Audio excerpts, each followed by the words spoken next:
tal, queridos amigos de The Wine Club? Bueno, pues lo prometido es deuda. Seguimos trayendo gente importante del mundo del vino y esta tarde nos va a acompañar una gran pues experta en vino, Karen MacNeil, que muchos de nosotros hemos estudiado con sus libros, con el famoso The Wine Bible, y hoy nos vino a platicar acerca de cómo fue este proceso, cómo se dio, y también nos va a enseñar un poquito cómo es que ella cata los vinos y cómo es que ella de alguna manera les asigna la calidad.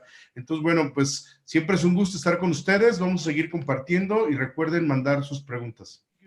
Very good. Thank you to accepting this talking and to talk about finally the Wine Bible. We have a lot of audience today from different parts of the world, especially in America. We have people from Argentina, from Germany, from Uruguay, Colombia, obviously Mexico, a lot of Mexican. So we will enjoy this evening. I mean, I'm not evening, almost evening with you. Excellent. Thank you. Thank you all for being here. Thank you. So we're going to give just a few minutes, just 2 or 3 minutes, not more, just to let the people in here in the meeting Zoom. And I was wondering, what kind of music is your favorite, actually? What kind of music? Yeah. Gosh, I'm unprepared for that. I'm usually prepared. What kind of music do I like? Classic music, jazz, rock? I would say I like probably folk music the best, and I also like classical music a lot. Unusually, I'm not such a fan of jazz. Okay, got it. And I think the reason is because of wine, interestingly enough. You know, in America, you're not supposed to say that you don't like jazz because in America, everybody likes jazz. But I got it. But because of wine, I always like harmony. I like things to fit together. And a lot of jazz is not harmonic, right? It is very free floating and it's very improvisational. So I think wine ruined me for jazz. Okay, I got it. So the good thing is that we can listen many different kind of music. One of my favorite things that I always do during this meeting is to match music with wine, because I think that both are an art, and yes, you can match. Besides the gastronomic thing, you can use some other things like the music. So, okay, thank you once again, and welcome to Mexico virtually. I am in, this background. Probably many people know them because it's a very famous program, Mexican program, and also in South America. We call it La Vecindad del Chavo. It's a very nice place. So to begin with, the first question that I have for you is, could you please introduce these people and let them know how was your, how do you get involved in this business, in the wine business? And when was that? Well, excuse me. I think some things choose you. You don't choose them. And so I feel I was chosen by wine in a way. I started out about 40 years ago in New York City writing about food. And I was a pretty successful food writer. I loved things that came from the earth, and I always loved the fact that food really united cultures. And I realized over time that what I loved about food was I was not going to be a cooking teacher or a chef. What I loved about food was the entire world of gastronomy, which included, of course, beverages, including the big four beverages: tea, coffee, beer and wine. Tea, coffee, and beer are, and so I began to study those very intently.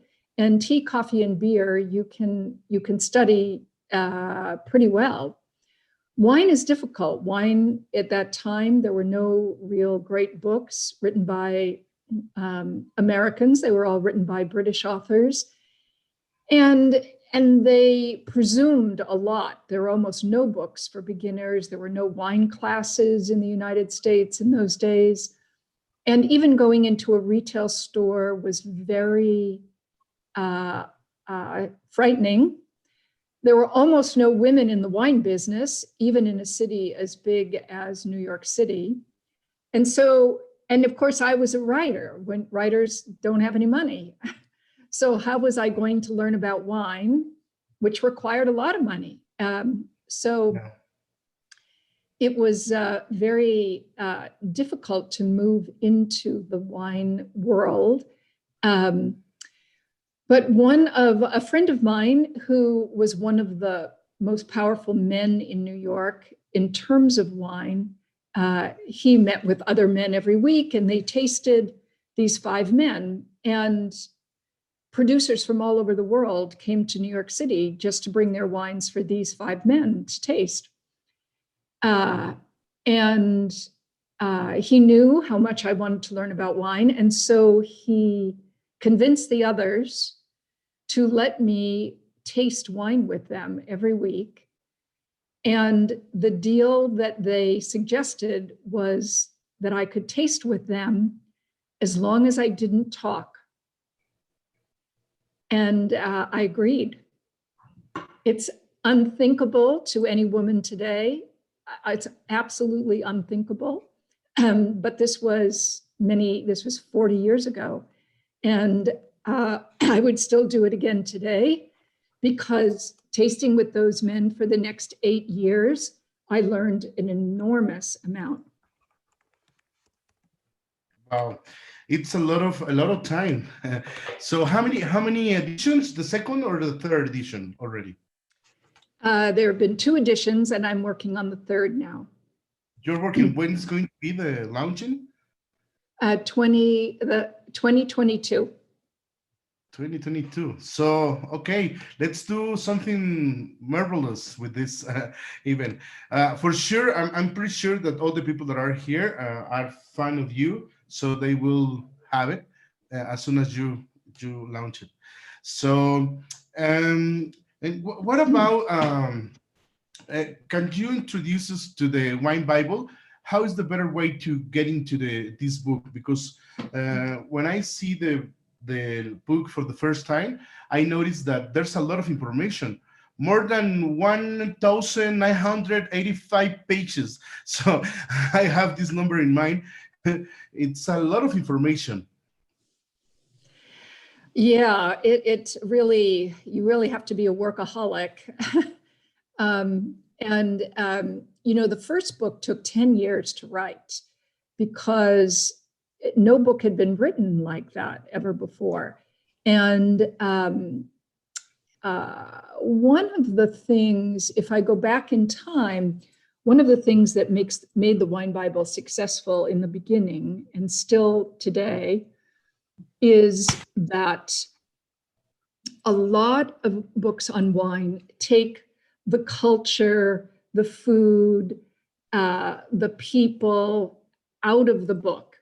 And if you know the Wine Bible, then you know that it has all these side boxes. And so I felt it was important to put all that culture and food back into a book on wine, and that by understanding the culture of a place, the wine would make more sense. And so it's it's fun for me writing when I write about, the history of the tango. You would think, why does that matter in a wine book? But it matters. It matters because it's helpful to know the culture of a place in order to understand the wines there.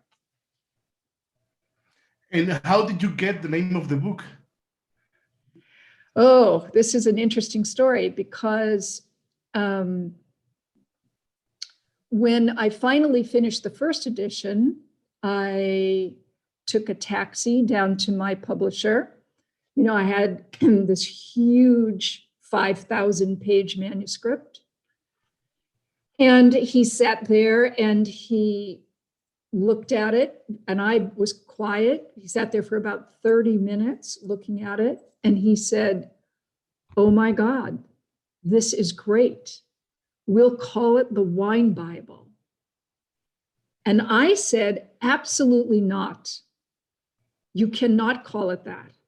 It's too big of a name. It's too egotistical. We can't call it that. That's too much." And he said, "Obviously, you did not read your contract well, because authors have no say in the title of their book," which is true in the US. The title of a book is considered part of its marketing. And you, as the author, are considered a subject expert, but not a marketing expert. Yeah. So he said to me, "You know, I'm trusting you that everything in here is great. And now you have to trust me." Wow. So it's the Bible. Maybe I should do the same thing. I'm not an expert of marketing, so sometimes I cannot sell anything, but sometimes I have a good friend, I will say that. And that's a nice story. So in your opinion, I was listening one of your conference that you gave, and you mentioned that the wine is like a silent music. Tell us about it, please.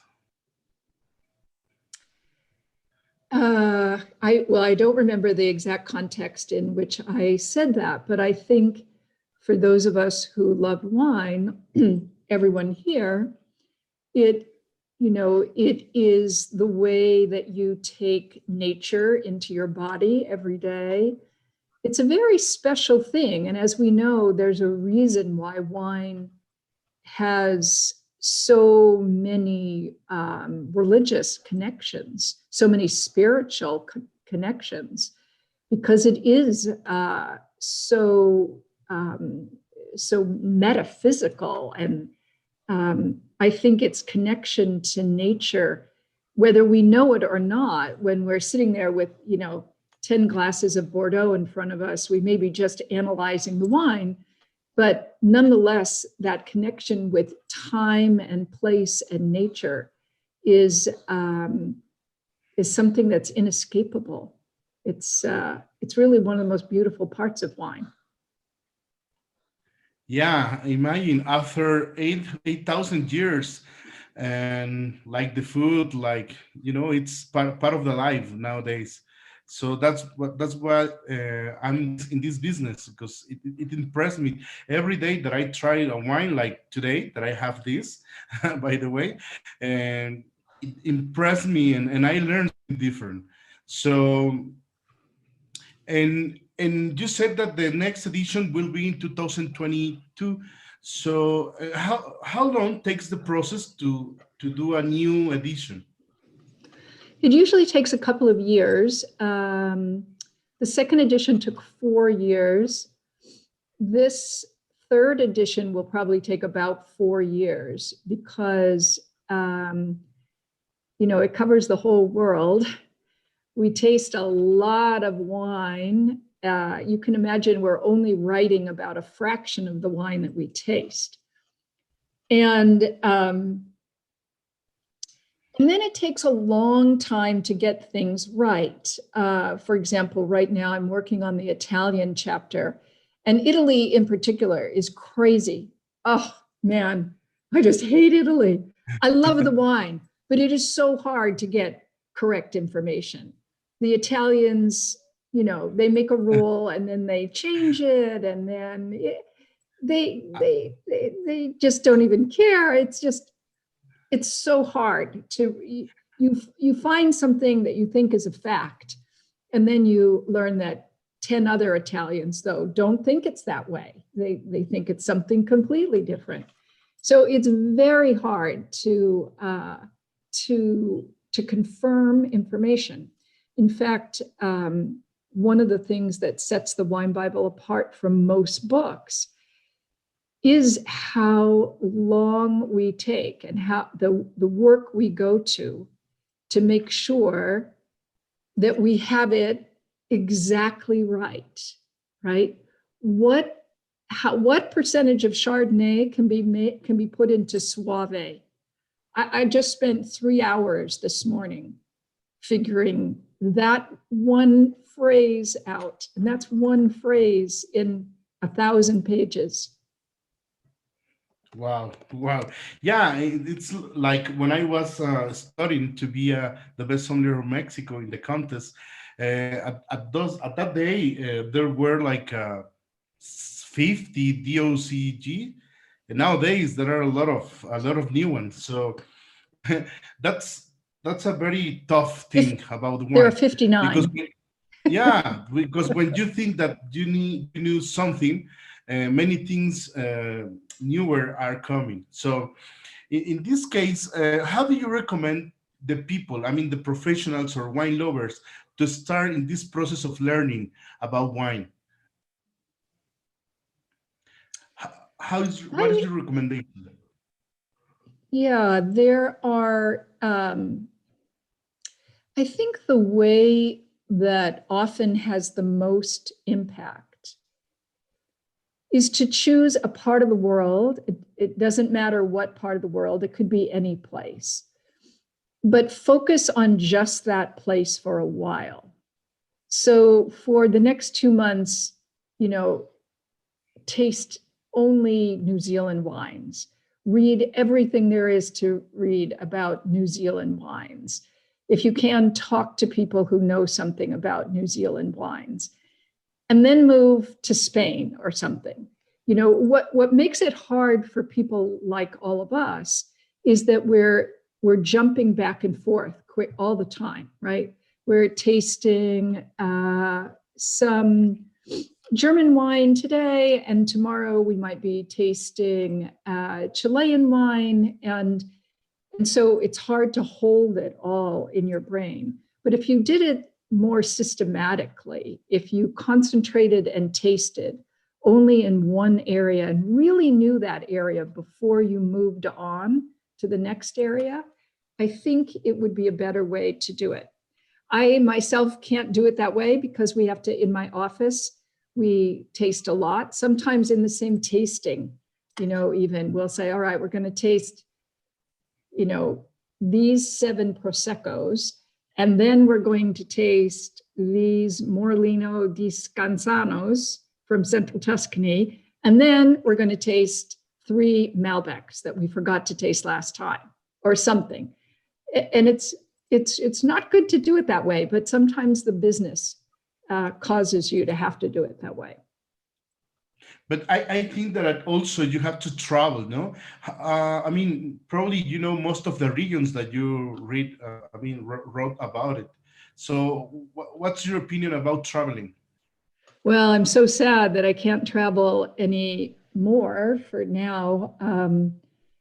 When COVID first came to the United States and the United States began to be locked down in last March, I had trips set up to Rioja and the Republic of Georgia and Sicily, and they're all gone. Yeah, I can only say that I hope we can, be vigilant and be smart about how we're interacting and wait for these vaccines to come. And maybe in a year or 2, we'll all be able to travel again. Yeah, but the good thing about this pandemic situation is that we can have the opportunity to meet people like you here virtually, online. Probably it's the only one opportunity that I have.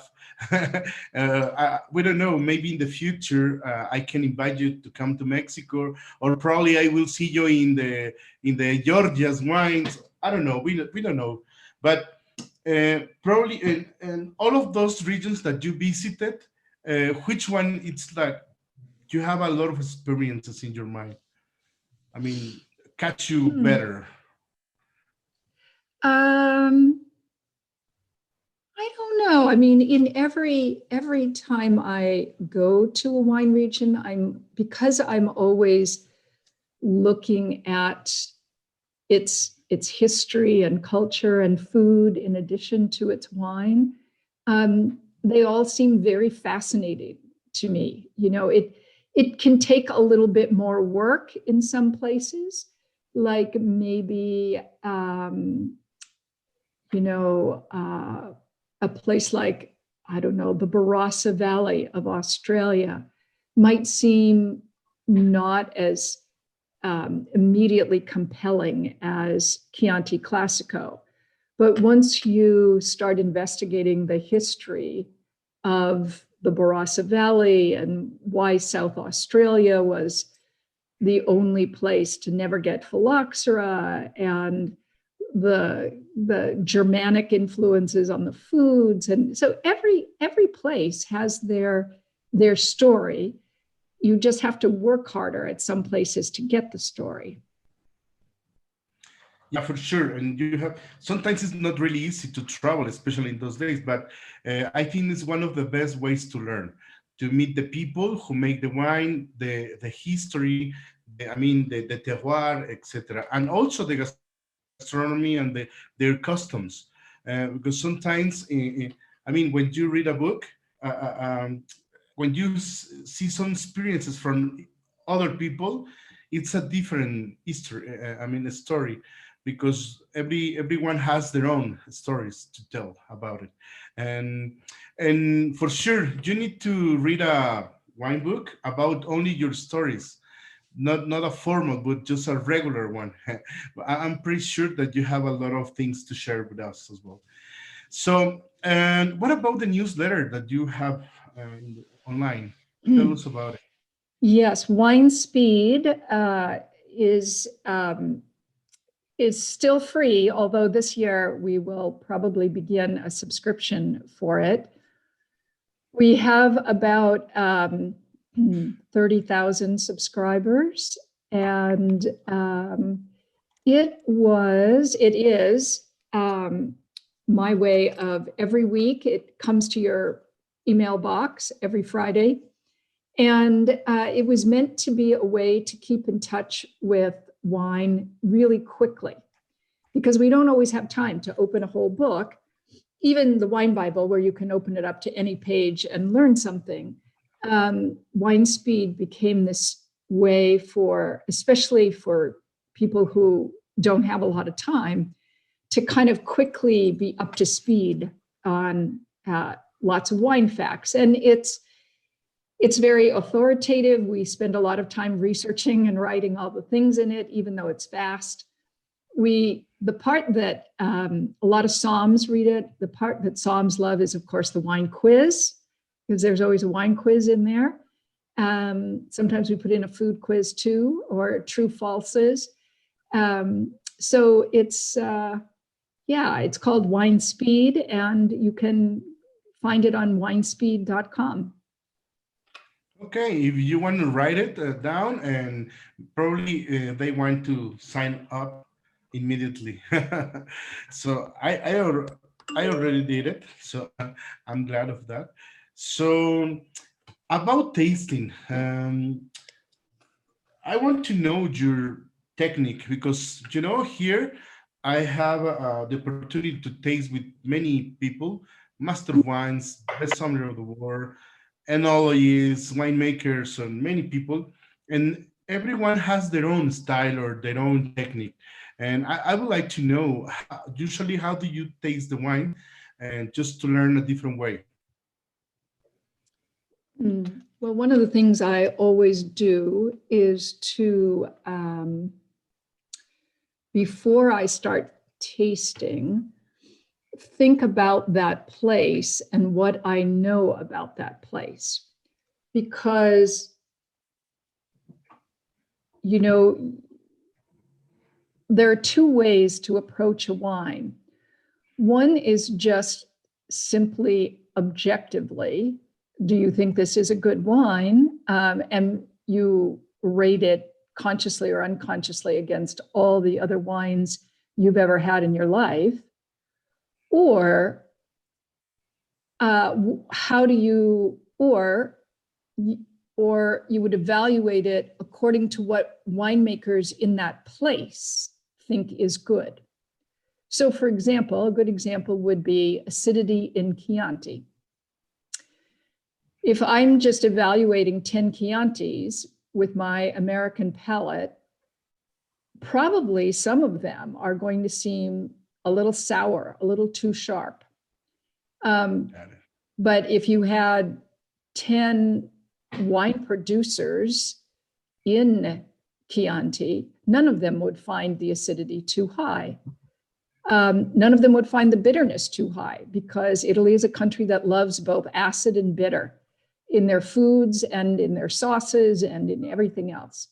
So even if I'm in my office here in the Napa Valley, the first thing I think about is, what do I expect from these wines? What am I looking for?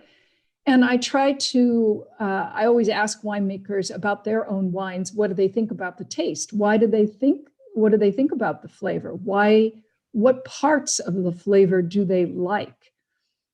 Instead of just asking the winemaker how the wine was made and about the vineyard and where the vineyard is, I really ask them a lot about flavor and texture and aroma, so that when I'm tasting the wine, I can think about it in the way that they think about it.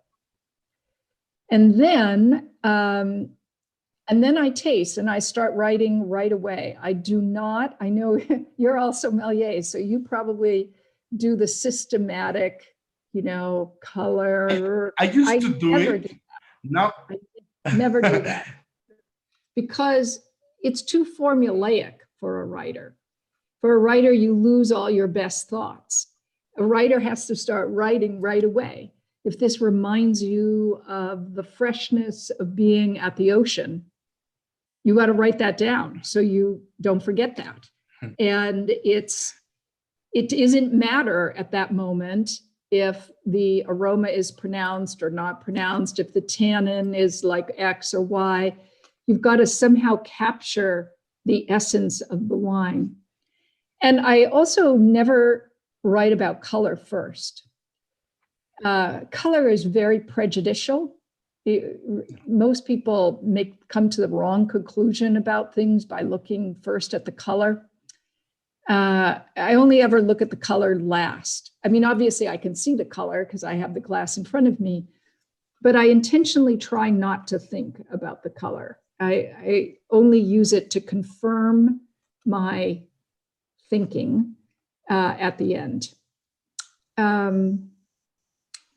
I like to taste, I like it to be kind of quiet when we taste. I like we have a group of the people who work for me.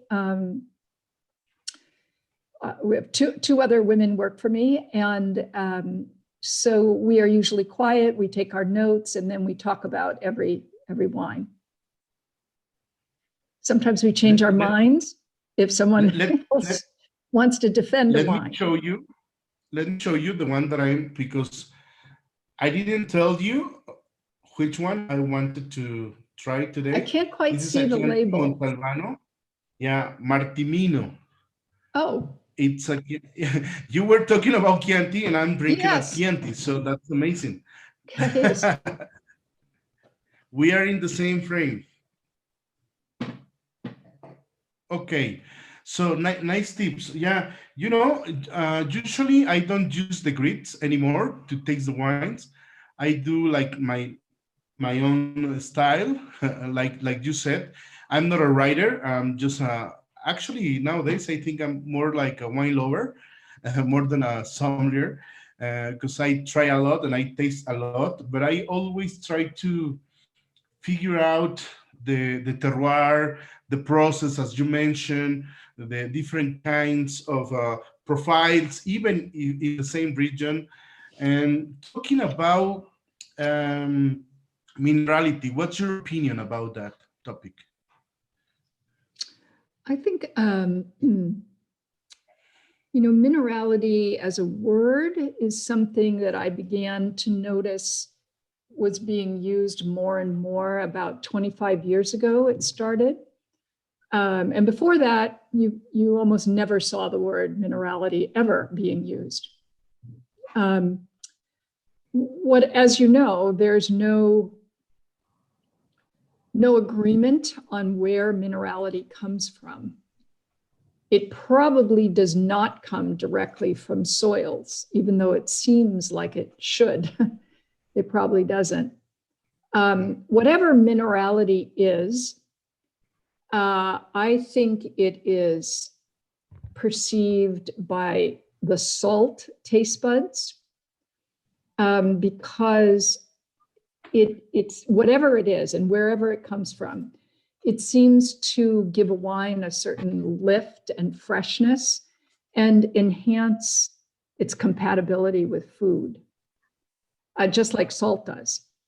And of course, wine does not contain any salt, any actual sodium chloride, Na, but it has minerality. Well, at least some wines have minerality, and that can be absolutely terrific in amplifying the flavors of food around it. Got it. I got it. So, and in a few words, tell us for you, what is the meaning of a very good wine? When you taste a wine, probably you don't do the tasting, but you taste and you say, oh, this is awesome. I really like it. But what's your opinion about what do we need to have in this wine to call it as a very good wine? I think it has to be distinctive. It cannot be it cannot be just a regular old wine. It has to have a personality. It has to be very alive on the palate. It doesn't have to be loud. It doesn't have to be rap music, but it has to be alive. You have to sense that it has an energy in it.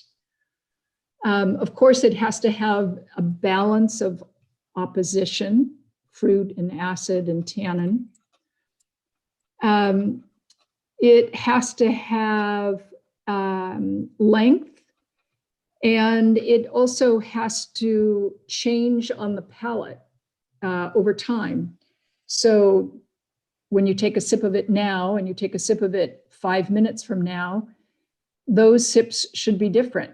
It should be revealing, it should reveal itself sequentially on the palate, which is what complexity is. It's the idea that a wine is not only that a wine is multifaceted, but that it reveals itself over time. So all of those things come together in a split second, right? And which is surprising, but for all of us, we would recognize a great wine and a terrible wine very easily if you put it in front of us in one split second. Yeah, for sure. So in your book, I read that you were speaking about the umami flavor in the wine. So tell us a little bit more about the umami, please. Umami is the fifth sense. It's well agreed upon now by taste researchers around the world. So sweet, sour, salty, bitter, and umami. It's a Japanese word, of course, because it was discovered by a Japanese scientist. And it is translated into English as savoriness. And the example that is given is the kind of deliciousness of like a roasting pan where you roasted meat and the juices that were left over. is umami. Not that it tastes like meat, but just that is a whole other category of flavor. So I think wine has umami too. There are a lot of wines that are not fruity. They're much more savory than they are fruity. In fact, Chianti Classico is a good example. It's not essentially a fruity wine. It's a much more savory wine. Yeah, that's what I am trying to get. And also, you know, reminds me the wines from Muscadet in the Val de la Loire in Nantes, Bretagne, in France, also has some umami flavor as well. So we have some questions from the audience here. I would like to read some. And Oscar Lagos is asking, what percentage of the book is actual experience? I mean, traveling, tasting. 100%. 100%. 100%. I cannot write. I have notebooks and notebooks filled with tasting notes and notes from my trips. And and I think when you read the book, you see that it's a very personal, it's very personally written. Yeah. You should come to Mexico, because in Mexico, when I read the part of Mexico, nowadays we have 14 different states producing wines. It's amazing. The wine culture in our country, it's developing a lot. So I really want to invite you to come and visit all these regions. I can help you. I can take your baggage if you don't want to carry. So, because for sure we have a lot of to show here in Mexico as well, besides tequila and mezcal, because many people think that here we only drink tequila and mezcal, but things are changing. I know that the Mexico chapter in the second edition has to change a lot, because yes, Mexico is absolutely evolving very quickly in terms of wine. Yeah, for sure. And where is it?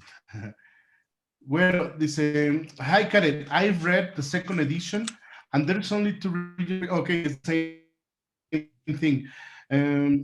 What's your opinion about the Mexican wines, actually? I think when I went down there a few years ago, I was surprised at the quality of the best wines, because like many other people, you assume that maybe the quality would not be as advanced as it is.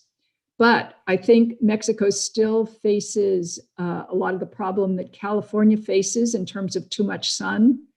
So a lot of the wines can lack acidity, lack freshness. And then, of course, one of the things that hampers any wine region is money, is capital. You need real money to make a go of it, at least today. It wasn't true many years ago. So I'm hoping that there'll be more investment in Mexico's various wine regions. But you can see, like this morning, I was looking at a note that I have to go back to my notes on Adobe Guadalupe in the Guadalupe Valley. Some of you may have been there. And I quite like their wines. They did have some money for investment. And I think those wines are a good example of what you can do. But Mark, I'm going to send you an email and ask each of you to recommend a wine that I should try and find and taste, and tell me you're the experts on Mexico, not me. Yes, of course. Let's do it together, because besides wine, as you know, Mexican gastronomy, it's a very interesting thing. So you should come, and I'm pretty glad to be your your guide. So, and Ricardo have a very good question. It's a long question.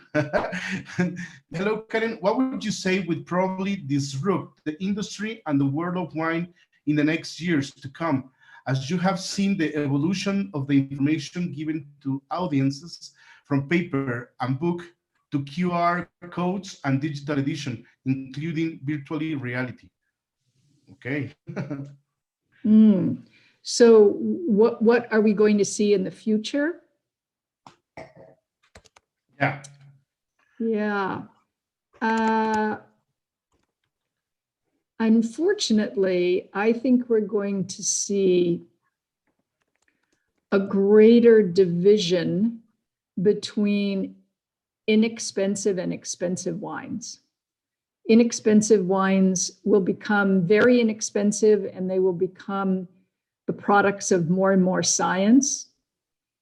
And only the most expensive wines will be truly products of nature and will be made in the way we know what we call today a terroir-based wine. And I think COVID is making that situation worse. You see, even here in the Napa Valley, which makes already expensive wine, but some of the smaller producers are having trouble hanging on because it's hard to hang on when sales are not good. So I think what we'll see in 20 years is a very big difference between low-end wines, which will be truly not very good, and beverages, just beverages, and high-end wines, which will be very expensive, but which will be fantastic. And I hope that not everything is in a can. Yeah.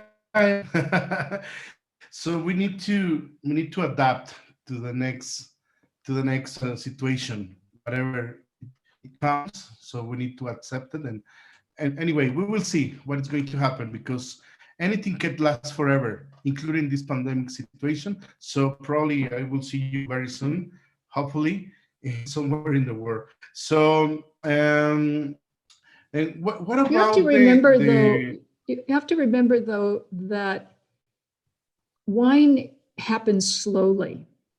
Viticulture happens slowly. Wineries happen slowly.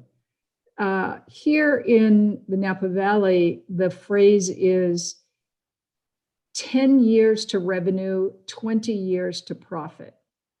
So 10 years before you even get a penny back of your investment, and probably 20 years before you really make a profit.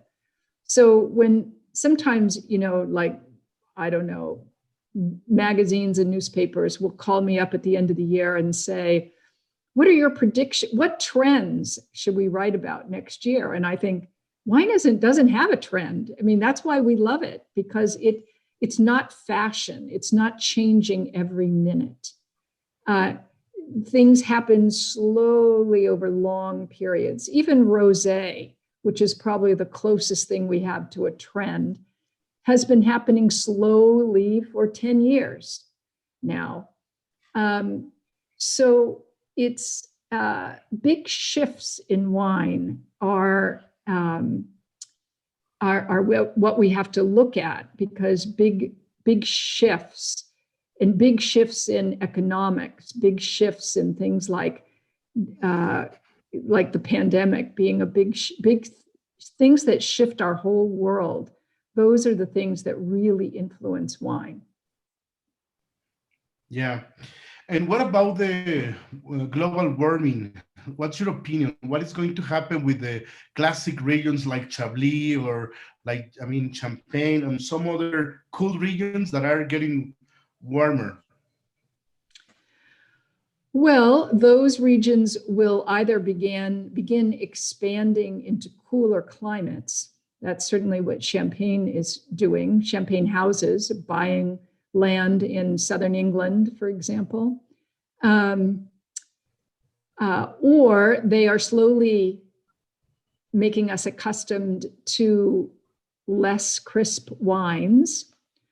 or they are adapting their own rules. I mean, as you probably know, Bordeaux this year added 7 new varieties to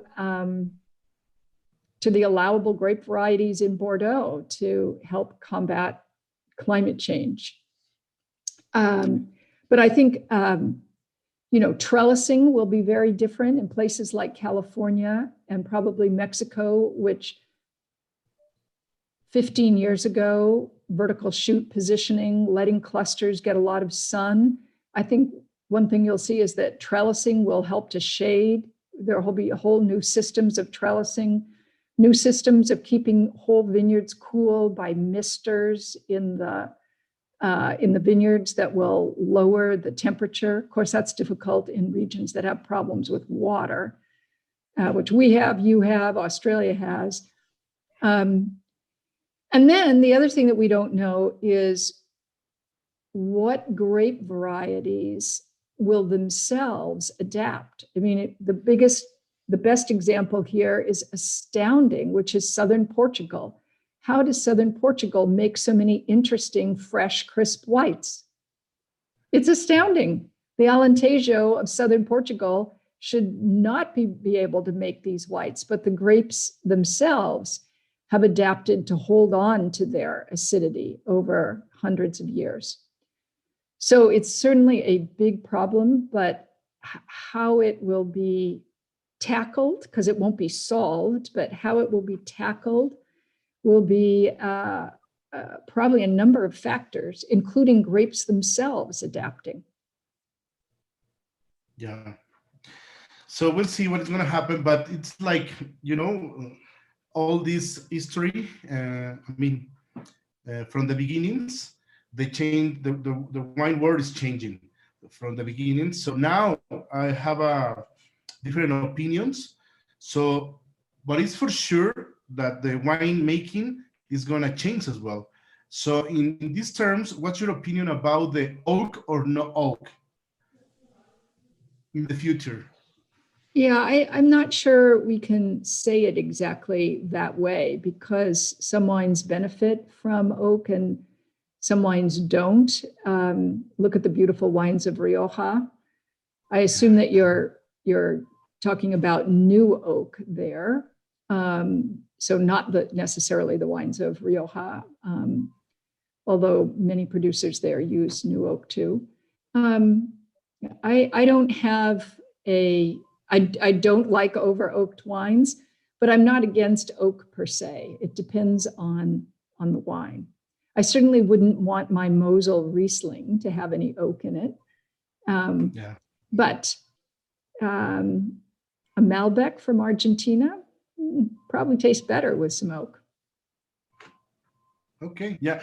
But including in Argentina, I have some friends like Zucardi that they are not using anymore oak in some of their wines, or Altos Las Hormigas of Alberto Antonini. He's always, like trying to express just the grapes, but it's a different style, as you said. But I agree with you that some wines goes better with a little oak on it. And your unforgettable wines, tell us 3 names. I'm pretty sure that you have a lot of options, but just 3 names. No, I really can't do that. People always ask me that, but there are so many wines that I really like. And as you know, it's not like, what are your 3 favorite colors? There's a moment in time, it's who you're with, it's the mood you're in, it's what you're eating. I mean, there's so many factors go into why a given wine tastes so extraordinary right at this moment. I will tell you that I do drink a lot of champagne. In fact, I drink a glass of champagne every single night, every night. Wow. Okay. And have for 20 years. Because it is the source of all patience. It's good when you work with other people and you're married or whatever, right? A glass of champagne keeps everything calm. So anyway. Yeah.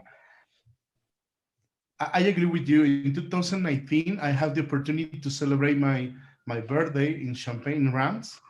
And 1 week, I drank all the champagne that I ever tried in my life from all the houses and from my friends. And it was amazing. But I agree with you. You can drink champagne at all the time, in the morning, in the for lunch, for dinner, for anniversary, for everything. So I'm gonna do something different, Karen, if you allow me to do it, because I really like to do that. Um, Listen, I'm going to put some nice music, and you tell me, can you listen well? And tell me which wine would you like to match with this music?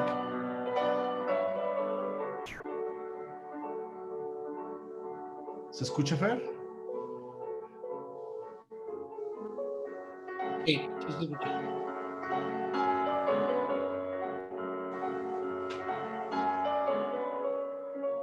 I think it's probably either a Mosel Riesling or a Burgundian Pinot Noir. Okay. It might be moving too fast to be a Burgundy, but the music is the tempo of the music is moving like acidity and Mosel Riesling. Mosel Riesling, I agree. I really like the Mosel Riesling. So what about this one?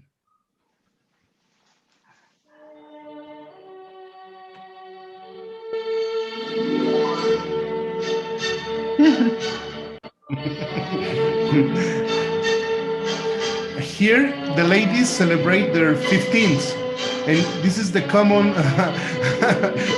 music that they dance. I think this is definitely champagne. Okay, got it.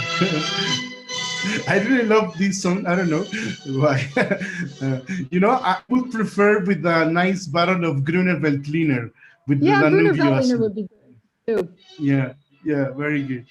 Very nice. So the last one, it's something different, but I'm pretty sure that you will love it. Listen to the piano.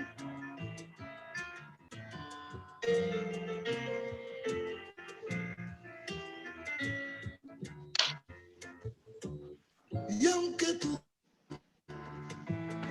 me deseas en el abandono, y aunque tú has muerto mi ilusiones. You know this guy? It's a very nice guy from Spain. Cigala. Yeah, no, And Bebo from. beautiful. Maybe because you can tell that it's Spanish music, I would say Fino Sherry. Oh, wow.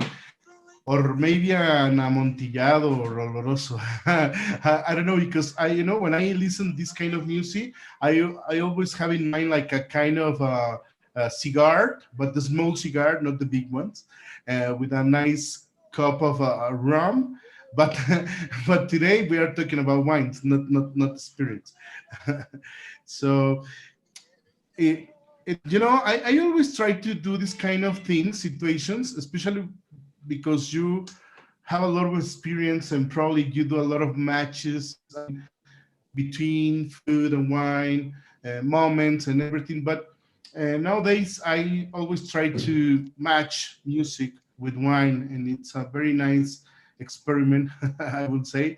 And so, and here we have some comments.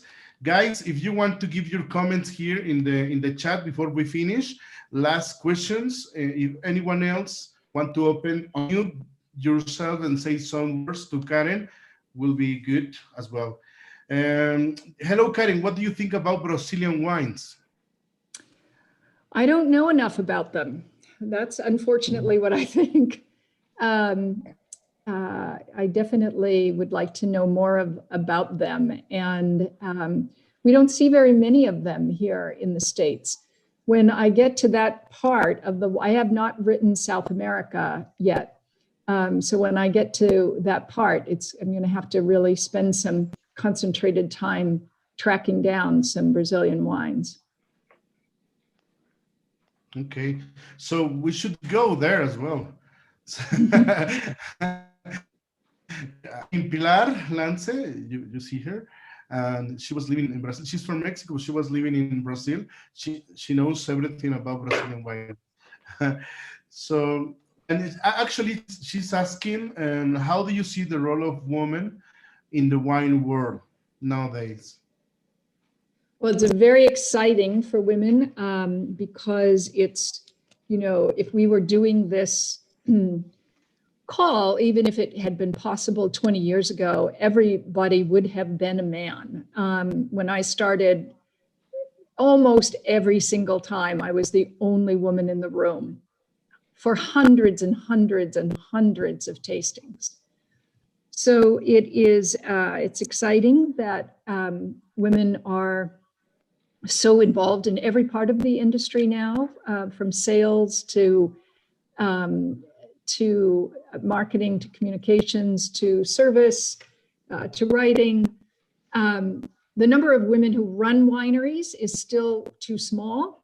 I'm hoping that will change, especially women who don't inherit by birth the family winery. It's very hard for women to raise money to begin a winery. I hope that changes.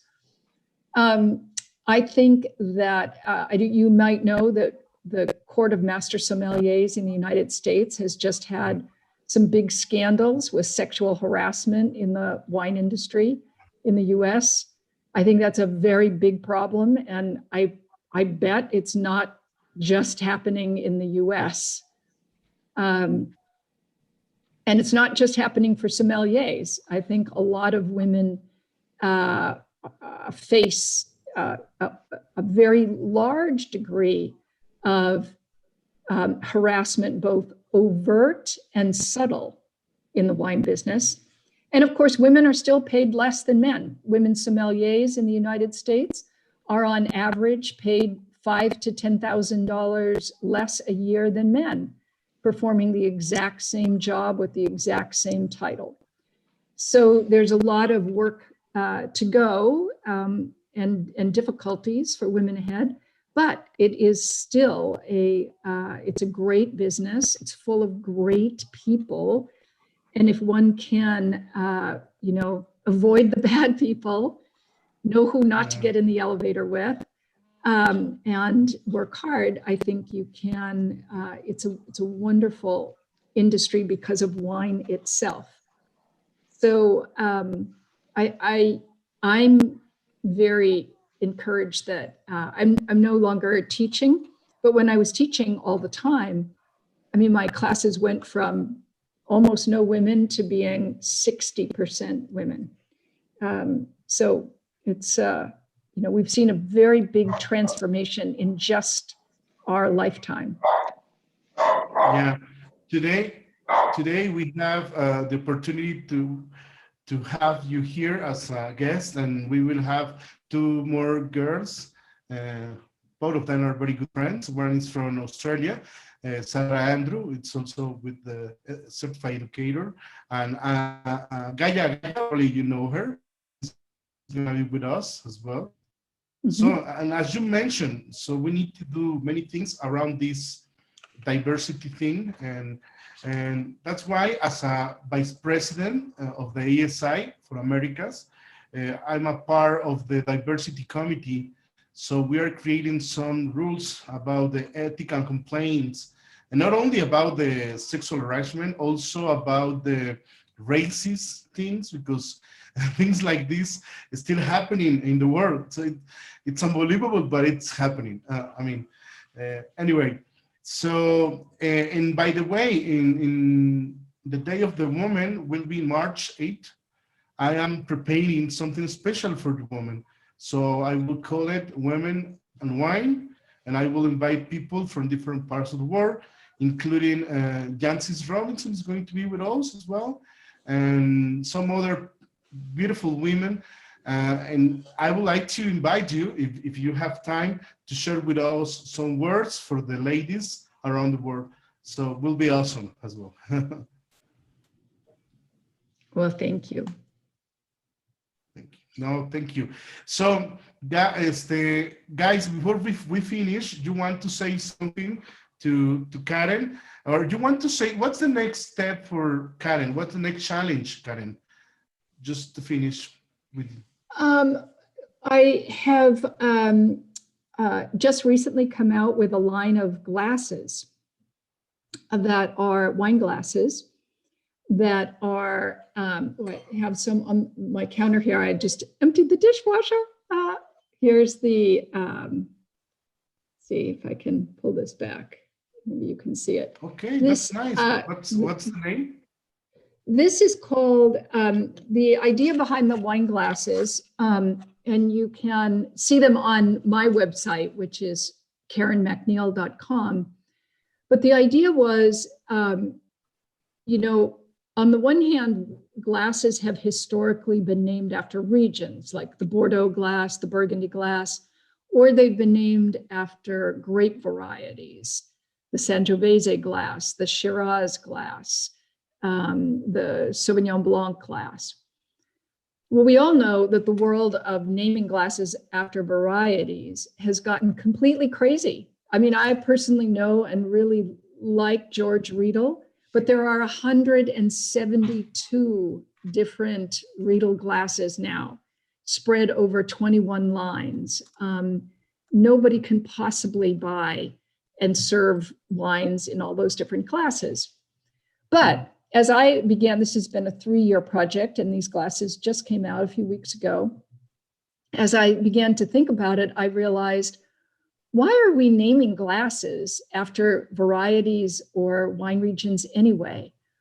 What if you could design a group of glasses around flavor?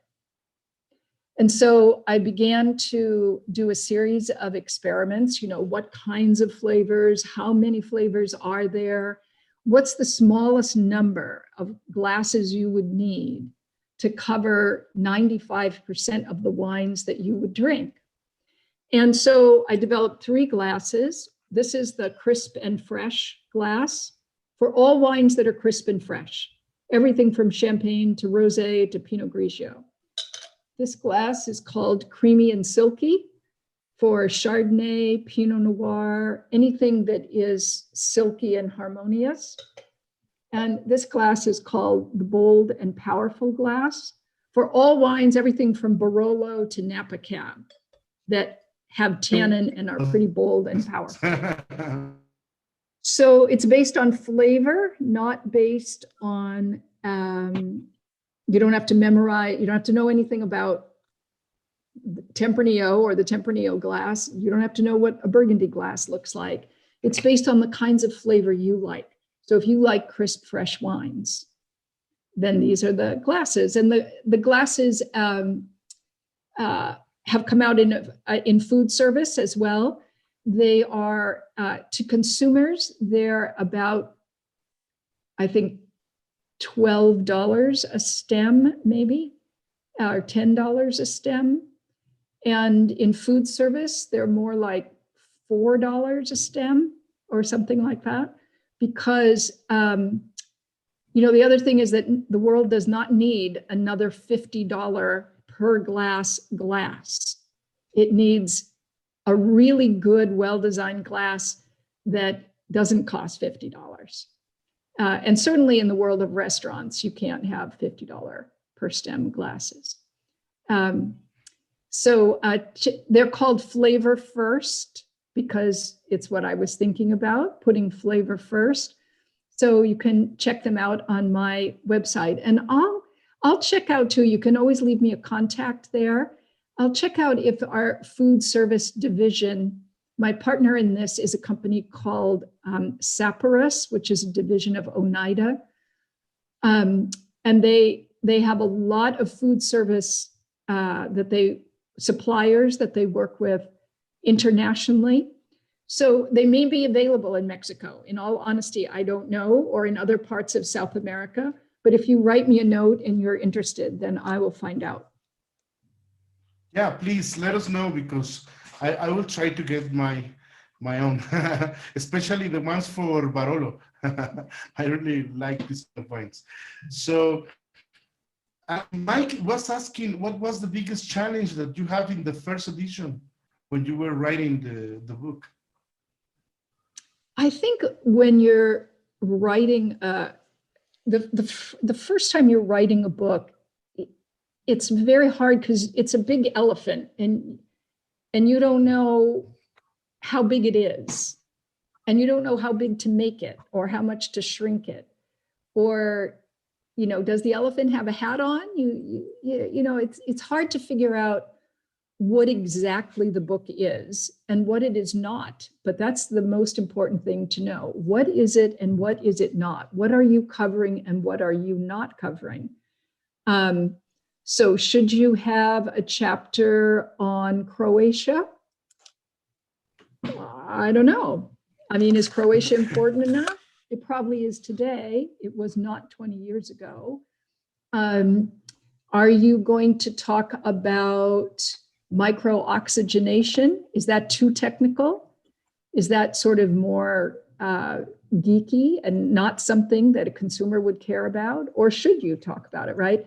So figuring out all of that is very hard. For me, it was not hard to figure out the tone, because I write in a very conversational way. I write in the same way that I speak. So that part was not hard. But the other part that was hard was, what is the relative value of things?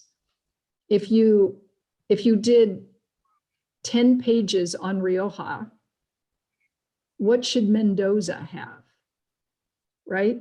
Is Mendoza's bigger, but it's not quite as complex, maybe.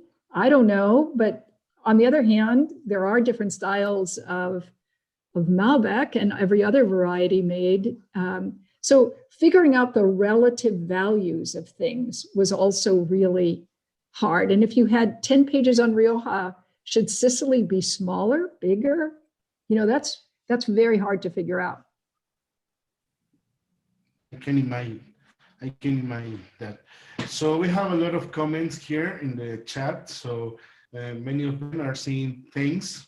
It was a great pleasure for this talking. I mean, and Karen, one last thing that I want to recommend those the professionals that are here from different parts of America to continue studying and involving in this business. What would I recommend for them to do as they continue to study? Yeah. Well, everything that you're already doing, which we all, I'm sure we all read a lot and we all taste a lot.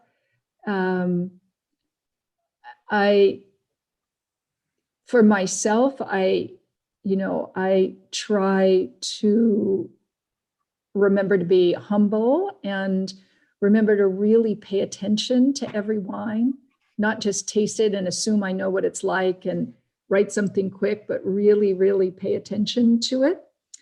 And, for me, it's not hard to make myself continue to study wine more because I love it so much that even if I wasn't in the business, I would do it every day, all day long, very happily. So I'm sure that everybody is already doing all the things they need to do, and we all just need to do more of them. And maybe I guess the other thing is to turn more people onto wine. Usually people get excited when you're excited about something. So passion is very infectious, right? Contagious, which is good. It's like vinosity. I always say that I always spread my virus, that it's the wine, and it's a very good virus, actually. And as soon as you get it, you never forget it. So, Karen, thank you very much for accepting this talking with us. And I really wanted to have this conversation with you because you have a lot of knowledge to share with the people. And you mentioned a very good word, to be humble and share. I think I have in mind these two words, and I will try to do it every day. Thank you. Thank you all. All right. Well, you can reach me at Karen@KarenMacNeil.com, or just do the contact at www.KarenMacNeil.com. And you'll see on there the glasses and the book. And I think there's also a place to sign up for Wine Speed if you want to get it. And otherwise, thank you. I meant it. Mark, I'm going to send you a note and ask you to send everyone a note to ask them what Mexican wine or wines you think I should try. Okay? For sure. Yeah, right. Sure. For sure. Count on me. And I want to. I can. Yeah. Yes. I have to take advantage of your professionalism. Yeah, not only from Mexico, because here we have people from Argentina, Dominican Republic, Venezuela, Germany, Brazil, and so almost the whole continent. Excellent. All right. Well, thank you all, everybody. I have to Karen, run thank you very much for accepting this talking, and I hope to see you soon somewhere in the world. Thank you. All right, everyone. Have a good evening. Creo que ya. Go have your champagne now.